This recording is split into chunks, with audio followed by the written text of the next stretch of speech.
I'm more interested really in this phenomenon of people leaving Twitter. Yeah. So on DarkHorse, we've talked about a concept that I call zero is a special number.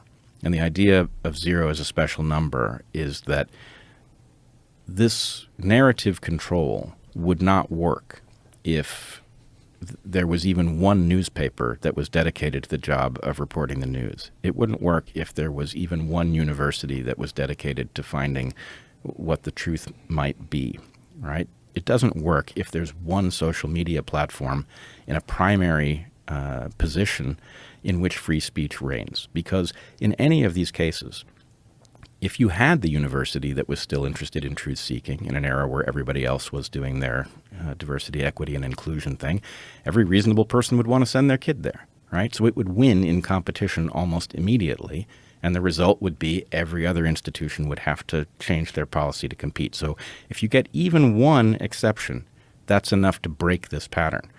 So what Elon Musk is doing is actually fighting to make Twitter into that single exception. And the structure that is controlling the narrative understands that it cannot endure that. And so far, it has failed to shut down Elon.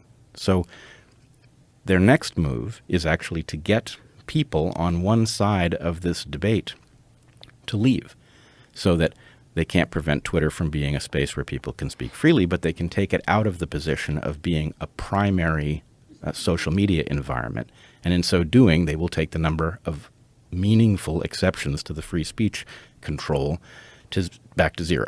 That's what they're up to.